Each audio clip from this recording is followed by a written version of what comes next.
Hello, everyone, and thank you for joining me again. My name is Michael, and this is part two of The Way of the Warrior. And, I'm sharing about my faith and everything, and how I've become a warrior for God. And I want to share my story and how that came about.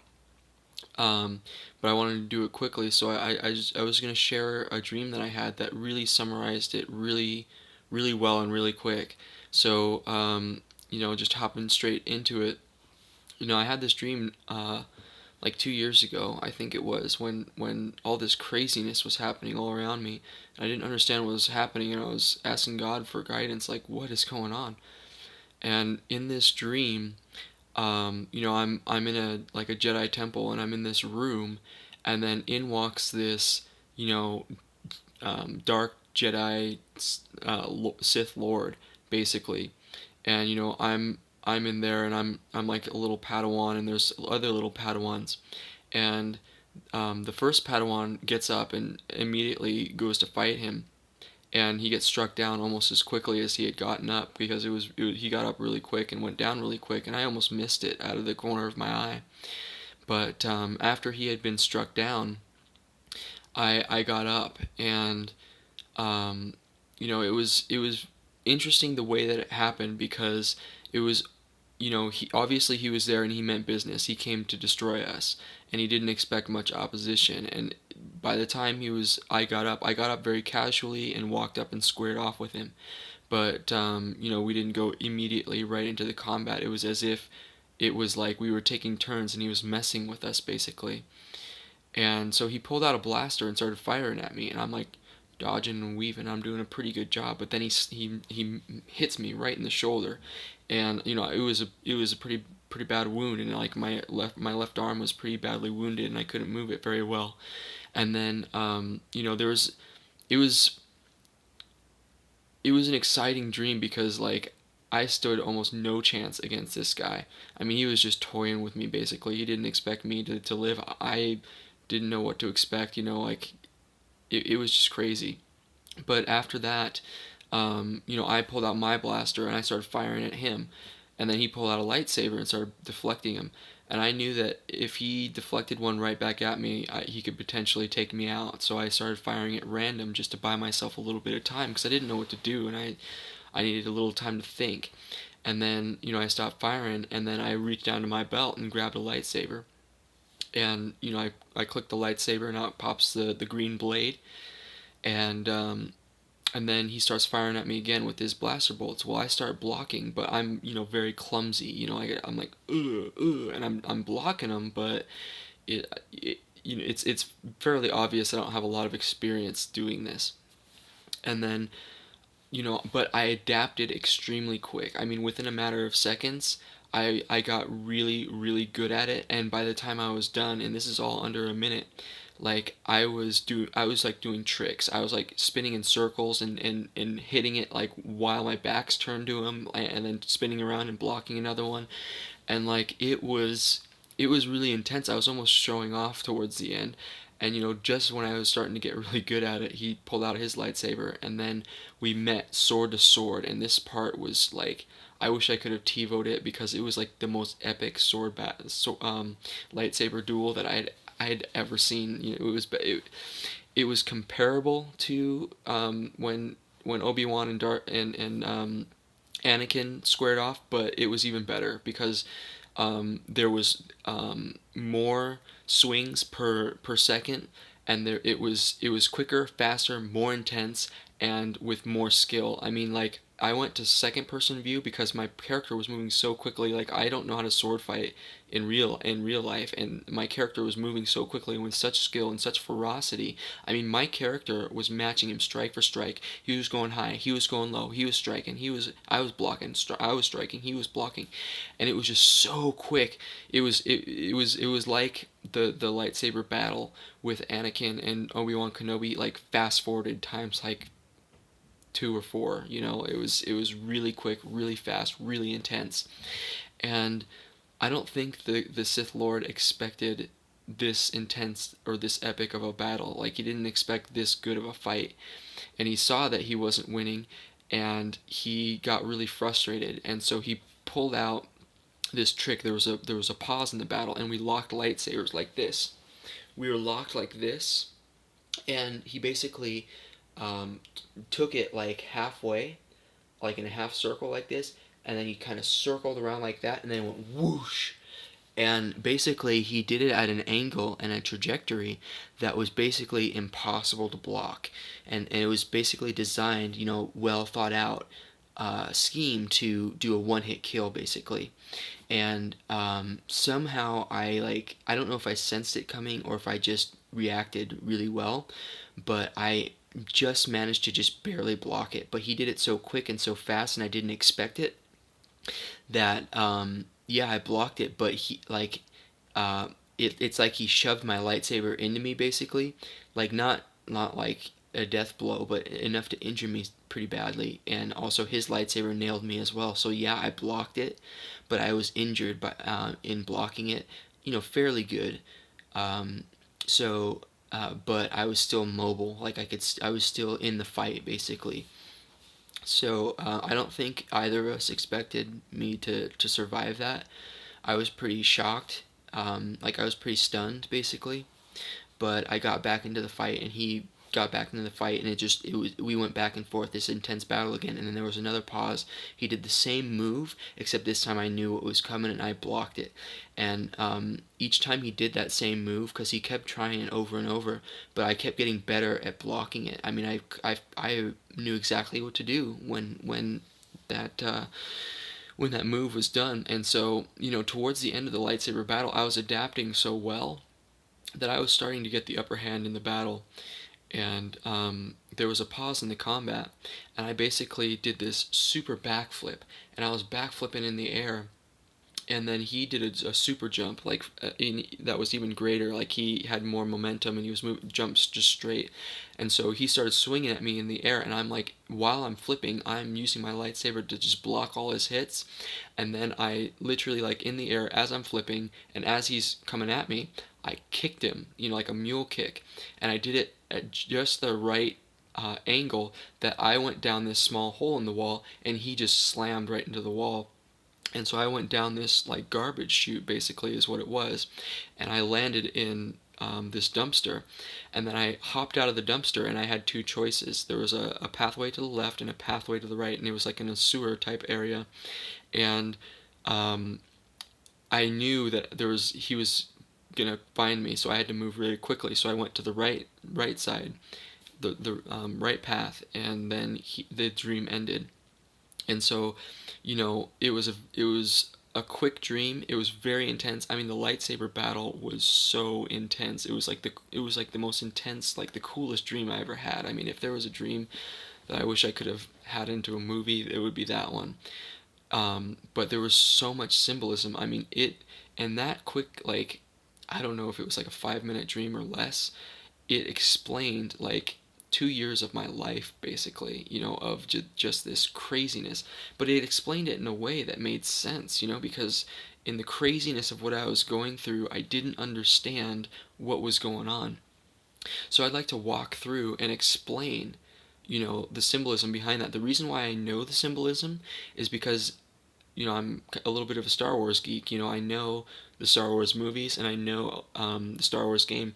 And from these, there was two there was two elements to this symbolism. One was from the movie Star Wars Episode 3, the one where Anakin Skywalker walks into the Jedi Temple. It was basically that scene where Anakin Skywalker goes to the Jedi Temple in Coruscant after he activated the plan to kill off. First, he activated a master plan to kill off all the senior members of the Jedi Order, and then he walked into the temple and basically slaughtered all the younglings. And this was a scene right out of that temple. So, like, he had already slaughtered the mature, and then he came in to slaughter the younglings, and I was one of the younglings. And so basically, this Sith Lord was not expecting great resistance. He was expecting to just slaughter us all really quickly and get on with his business.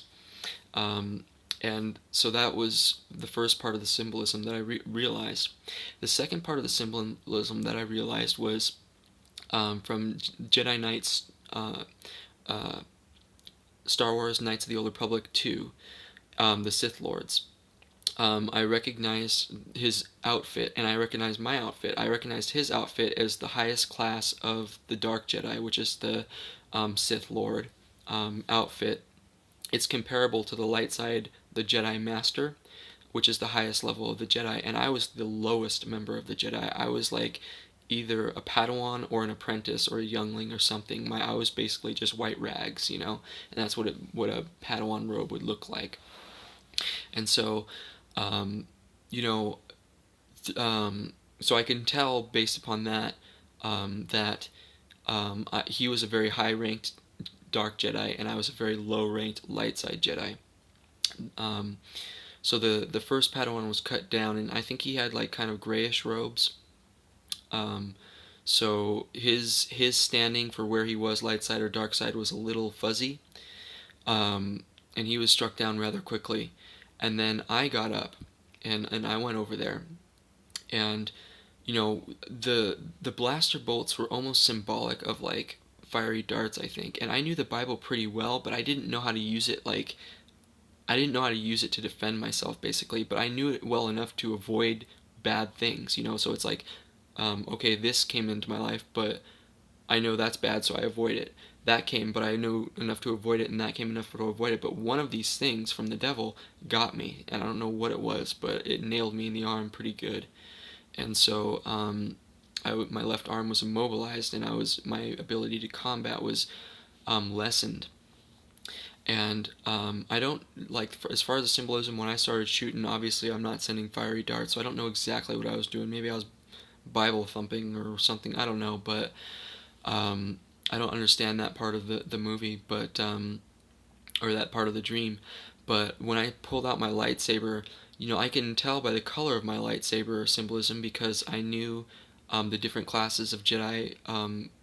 Because the color of the lightsaber blade symbolized what member of the Order the Jedi was. The green was the color of the Jedi Consular. And the Jedi Consular, this is from Star Wars Knights of the Old Republic 2, but also Knights of the Old Republic 1, more specifically, because you get to choose which class you want to be, but same thing with the second one. But basically, Jedi Consulars were ones that were very strong in the Force, and I would attribute that as the most gifted. They had the most gifts or the most Force powers, and they can use them more often because they were stronger in the Force. And also, but there's kind of a counterbalance to each class. Like the Jedi Consulars were the strongest in the Force, but they were the weakest in combat. Like in lightsaber uses, their main strengths were like wisdom and intelligence, and they used that to create peace. They weren't so much fighters, but it was their Force powers that made them a force to be reckoned with, basically. And so it was the other ones, like the Jedi Guardians with the blue lightsabers, that were the more like strength and stamina and constitution to really battle with a lightsaber and with skill. And I think that was evident when I started deflecting the blaster bolts, because I was not very skilled at it, but somehow I adapted to it quickly and started getting really good at it. And even when I started battling, like I knew the Word of God pretty well, so when we started battling toe to toe, I was able to adapt, and I was able to match him strike for strike.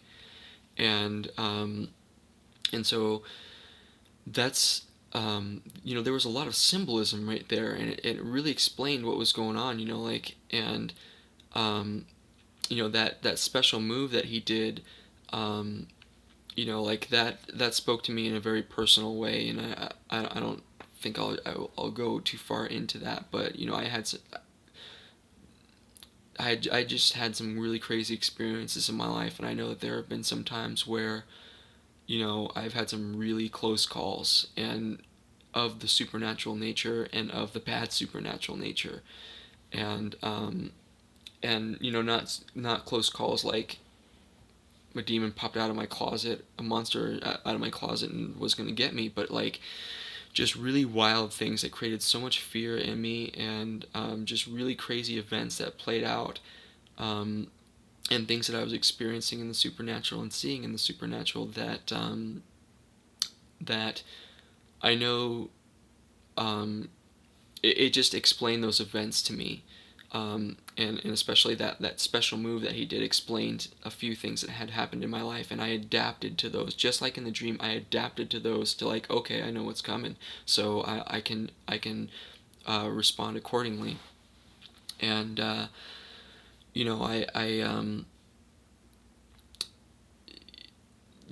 with symbolism, like, a picture is worth 1,000 words, basically. So, like, with a dream in symbolism can explain something complex very quickly, and put it in a way that makes a lot of sense if one knows the symbolic language.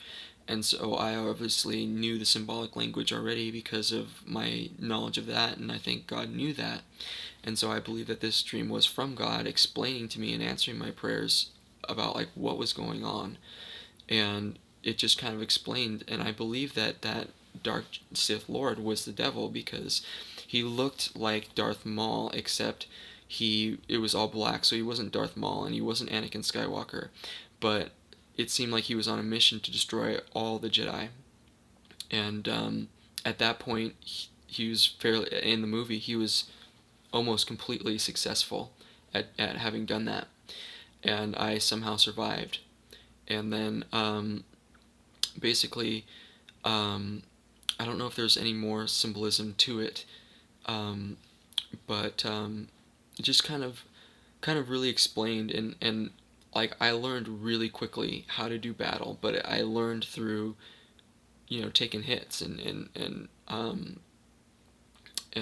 so I just wanted to share that because I think that really explained, a lot of what had happened. Like, I have had encounters with the devil, and I have fought the devil, and it wasn't something that I wanted to do. It's like I didn't set out to fight the devil. Like, ooh, like, I know stuff, like, devil, come here, get behind me, Satan, like that sort of stuff. And like, I know I'm kind of being silly, but um, I didn't go out looking for this. It was kind of put upon me. He sought me out personally to destroy me, and so I had to learn really quickly how to warfare, and like, how to get good, and my life depended upon it. So I just wanted to share that because that explains how I learned what I learned, and I'm going to be sharing with you what I have learned. And this the craziness in my life started not long after the healing rooms, after I started flowing in the gifts. Um, this crazy attack started, and it was almost like a dark night of the soul, like, of constant warfare, constantly being attacked, and I had to learn really quickly. Fortunately, I had a lot of good people in the healing rooms to teach me. I knew the Bible well, and I had some good training from pastors and stuff, and in the Bible, and in warfare and stuff like that. Um, and so I I was able to get through this. And it was really crazy, but I had, adequate training to deal with the situation, um, if only just. And so, you know, afterwards, um, I got a hold of this Signs and Wonders conference by John Wimber, and he kind of explained something. He was saying how he didn't understand how sometimes people would just start moving, and they would just start getting a little bit of success in praying for the sick, or praying, and then all of a sudden they would go through these periods of just being pummeled by the enemy. And then he didn't understand it until this one time that he went to Israel, and he realized that there, instead of burying the seeds and then plowing, they would throw the seeds out and then plow the seeds